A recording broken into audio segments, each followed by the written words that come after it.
dinghy dock here in Fort Lauderdale. I'll explain more when I get there, when you can actually hear me.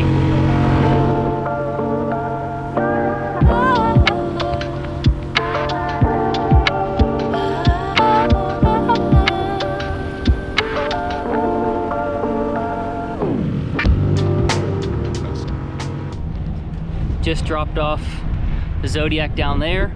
The reason we came so far south to Fort Lauderdale is that we are stopping in at SeaWater Pro, a Watermaker company that's based here in Fort Lauderdale.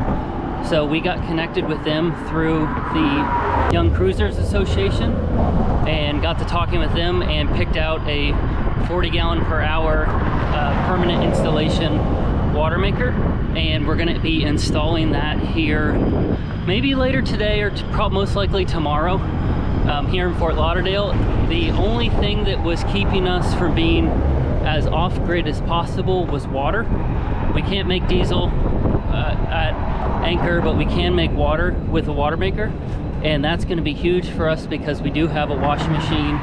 We have Felix now. He's very messy, so we are going through clothes a lot and water a lot more than we thought we would. We can carry about 300 gallons of fresh water, but we don't necessarily want to have to go into a marina just to fill up on water. So yeah, let me figure out where I'm going to the rental car place, and then I'll catch back up with y'all.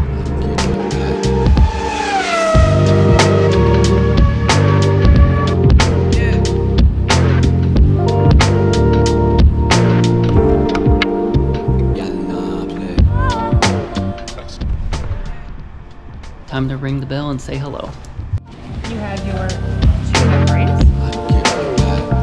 Here you have your pump.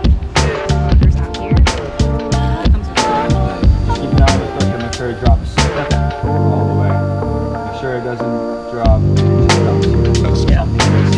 Slowly starts to drop sometimes.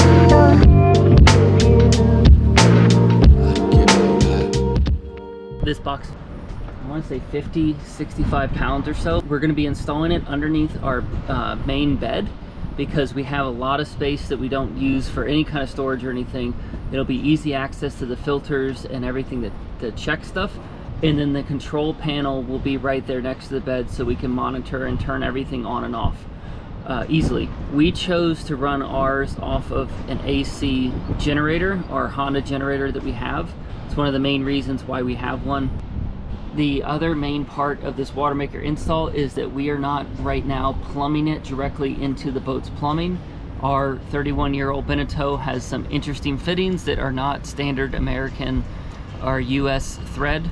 So finding thread that matches those threads is like near impossible, and I've had to convert some stuff over and rebuild it from scratch. So what we're doing is converting the freshwater output to hook up to a garden hose, which will then take to the deck fill spots of the water tanks and fill it up that way. It'll be easy, it'll be quick, it'll be something we can do here in a couple days in Fort Lauderdale, and it'll mean that we can monitor how much water we're using and putting in each tank because we can physically see it. Also, if a buddy boat or someone needs water, they can now come up side by side and we can fill their tanks or fill buckets and stuff like that, versus it being permanently plumbed into the boat. The plan is to permanently plumb it one day and then have a, like the shower on the back, someone could fill up water, but it is right now what it is, and that's our plan because that's the easiest solution for us to not have to replumb the entire boat right now. So I'm going to take everything out of the box. I'm going to take up the bed, show you what we're working with, and then I will go from there. Pardon the rest of the mess. Here's basically everything that comes in the box. We have our dual membranes, control panel, which we opted for, the boost pump, high pressure pump, motor for the high pressure pump, hardware, low pressure lines, and I think that's pretty installation manual, high pressure lines, filter, and flush filter, main filters and flush filter. So everything's straightforward. You have to assemble everything yourself, but that's kind of where the price point comes in. that nothing's pre-assembled. Also, it allows you to kind of manipulate stuff and install it how you'd like. So this is going to be nice because underneath our bed is going to be kind of weird, and we got to kind of work stuff around. We're currently using it for kind of storage, just space heaters and stuff like that we ran off of shore power when we had that. But those can all leave and move, and for now we're just going to have the Watermaker in there, and then maybe put some clothing and stuff in vacuum bags later. But my plan is to have everything in one spot underneath the bed, where you just flip up one access point and you can see everything, minus the control panel, which is going to be on the side of the bed, where you can control it and flip everything on and off from there as you see fit. That's where we're at, and I'm going to start taking the bed apart and installing this. It is now 8 o'clock exactly in the morning. I will let you know how long this takes. Given that this is a kit, a DIY kit for Watermaker, there are some components that you have to source yourself, as in the hardware and wiring and stuff like that. All the plumbing and everything needed to actually use the Watermaker is there. You just have to connect it to an electrical supply, which in our case is 12 volt and 110 volt.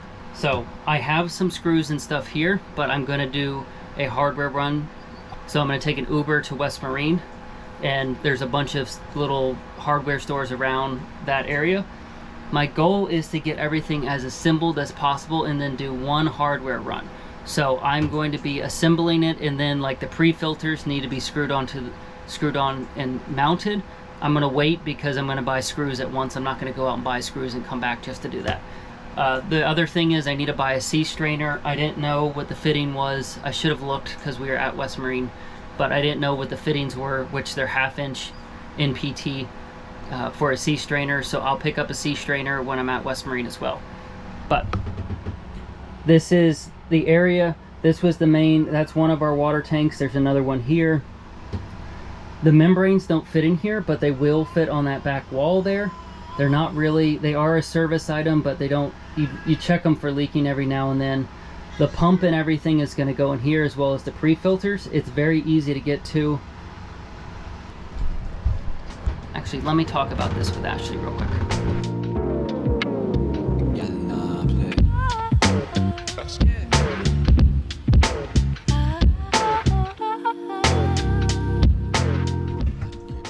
Okay, update where I'm at. The filters are going to live here, as you can see, temporarily held in. The AC pump is going to live on a piece of wood that was left over from when we took out this wall and made this a bedroom. I am going to attach that wood with angle brackets to the side here, so it's kind of, and then separate it with some rubber feet on the bottom, so it's nice and vibration resistant. I want it to live in here, but until I'm 100% satisfied with the setup, I'll eventually move it to this singular one, and then I may end up putting some sound deadening material in there, and we'll see how loud it actually is. It's not supposed to be very loud. Also, it's going to be under a mattress, so we're probably not going to hear it.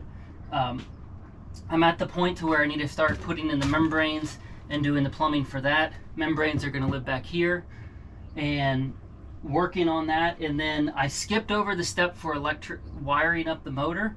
I'm going to do all the wiring at once, because I'm going to do, just because that's how I like to work, just the wiring and then plumbing, then wiring, just focus on one aspect of it.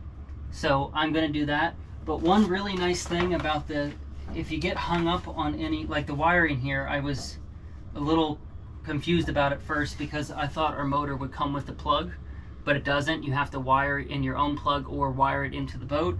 But they have a QR code on every single step of the instruction manual that takes you right to like a 3-minute YouTube video and shows you exactly how to wire it, or exactly how to set up the pump and everything like that, or the filters, all that kind of stuff.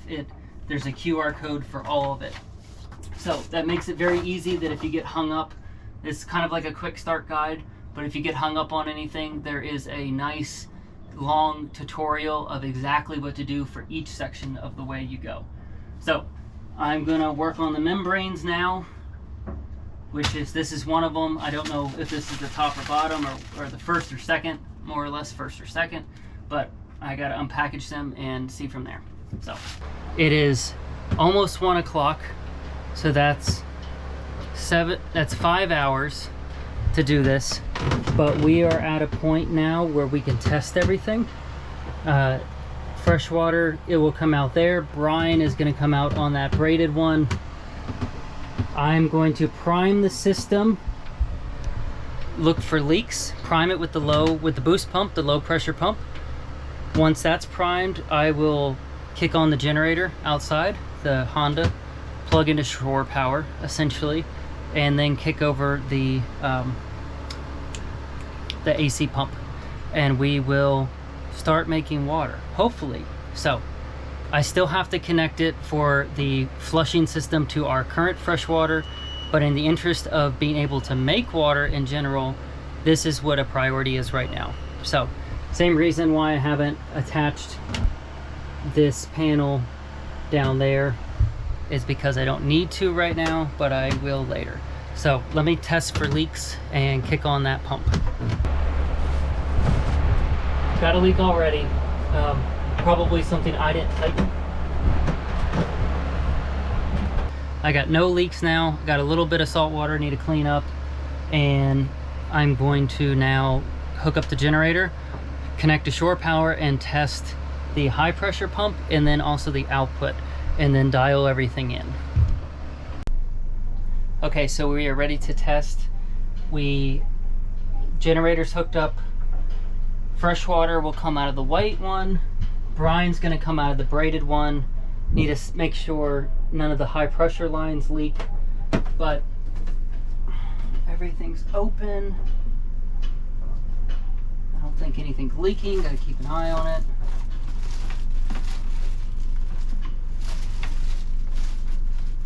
Okay, boost pump. Working.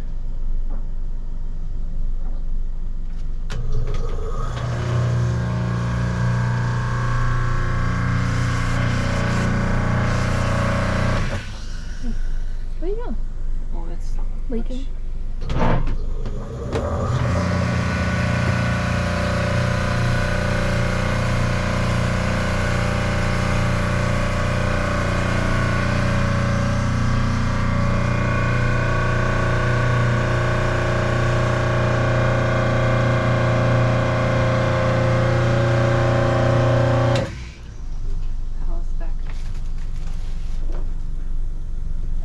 I'm going to go back to testing everything and pressurizing everything and seeing what the product is.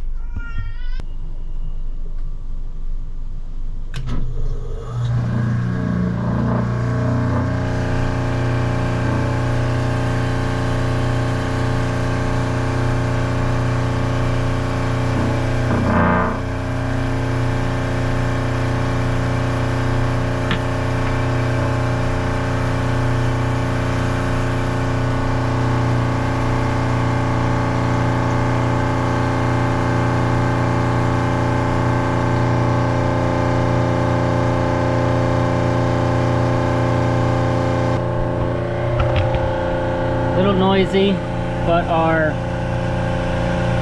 particulate or whatever is going way down, which means it's getting fresher and fresher. We have water coming out, and then I'm gonna check the brine too. So brine, pardon the mess in here, it's been working. Brine, fresh water. Let's see what this fresh water tastes like.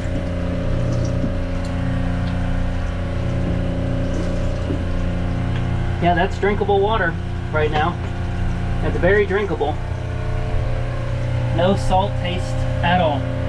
That's 800 psi. And the gauge is around 150. So hardly any particulates in that water at all. So I don't see any more leaks. I'm gonna let this run for a little bit just to make sure everything's good. And then I'm going to tidy up this project. So the SeaWater Pro people are actually bringing out a new flow meter. It is a little late right now, but they are bringing it. It's almost 10 o'clock at night on the same day as install. So just got the new part, the new flow meter. They have different screws with this one that are slightly shorter, so it won't bottom out and crack, because the original one that was sent was an older design that had screws that were a little bit too long, and they thought they caught all of them, but they didn't in this case. So the new one has proper screws, so I'm gonna put this in tomorrow, and then we'll have our flow meter back, and we'll be able to see how much water exactly we're making. So that is the only thing left to do now, is to cut out where the panel is gonna live, because right now it's just in the bottom of my closet, and I need the bottom of my closet back. But we can make water, which is the important part, and that can wait till a lazy day at anchor or a rainy day, most likely. Something where we're stuck inside and I want to do a project or two. So I'm gonna install this tonight and we're gonna be golden. So gonna take Navy, head back to the boat, and go to bed because it's late for me. A few moments later. Hey everyone, coming to you from the future. We actually made it to the Bahamas. This is our 2-month update of having the Watermaker and using it. Could not live without it at all. Most of the marinas down here charge for water. We don't like going to marinas anyway. We're currently here in Harbor Town, Eleuthera, or Harbor Island, Eleuthera, where the dockage is $5 a foot per night. So that's way outside of our budget. Another reason why we don't like going to the docks, and we like being off-grid and self-sufficient, on the hook, being by ourselves. So what you're hearing right now is the noise from the slight humming from the main motor that runs the high pressure motor, and then also the bleed off valve from the control panel. Every main Watermaker system on the market has a bleed off valve. They don't all have control panels, but what makes this one unique is it's a special patented system to where when you turn off the Watermaker itself, all you have to do is flip the switches on the breakers. So you can hear that it bleeds off the pressure for you. So you don't have to turn it, lose your setting, and have to reset it every single time you start it. So once that pressure completely bleeds off, what you're able to do next time you want to go use it, all you have to do is flip the switches and turn the Watermaker on, and it should go right back to your normal settings. Now, if you're in really different water than, like, let's say brackish versus super salty, you might have to adjust it a little, but it's super easy to use because it gets you back in the normal spot that it was in before. It just makes it easy. Ashley comes in, I start up the generator, tell her to go flip them on. She doesn't have to do anything. We've had guests on board. They don't have to do anything. All they do is flip the switches and it works. So we did opt for the control panel just to make it easier for us, and we just want to monitor everything that's going on pretty easy. All of the electronics in the control panel, actually whether you get the control panel or not, are all non-corrosive. So this is kind of a set it and forget it kind of situation. You don't have to do a ton of maintenance and checking up on the system.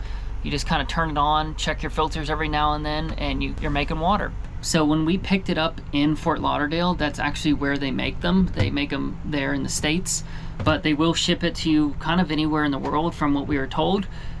So if we need parts down here in the Bahamas, they'll ship parts to us, or they'll ship a whole new Watermaker to us, and that's not a problem. Looking back on it, we always wanted a Watermaker, didn't know if we'd ever be able to swing one.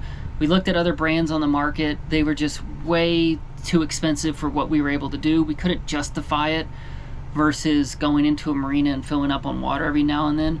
But now that we have guests and family coming on board and all that kind of stuff, couldn't imagine our lives without one. SeaWater Pro's Watermakers were very affordable. They fit into our budget for what we're looking at.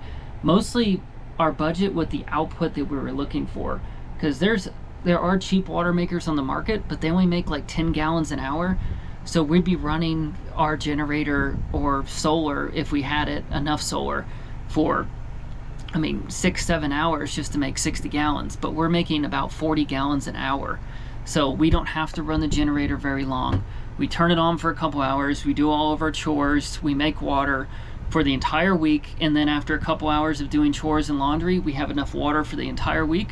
We turn everything off and we don't even think about it till the next chores day, which is usually Sunday for us. But yeah, I mean, after 2 months of doing this, and especially being down here in the remote islands of the Bahamas, we're trying to get off grid. We're trying to find remote places. We don't like going to civilization. We will when we need to stock up on food and stuff, especially baby food and stuff that Felix can eat, but it has just made being off grid so much easier. Couldn't imagine not having it. I'm on for sure. That's it for this. Leave a comment down below, let us know what you think. So I wanted to show y'all the pressure has completely bled off. So this is what it looks like when you come to turn it on. The generator is currently up top running. You can't really hear it, but we do have the generator on. I've done no adjusting at all. So all you do is flip boost pump on first, then main pump, and it'll go right back to where it was. Everything's gonna settle.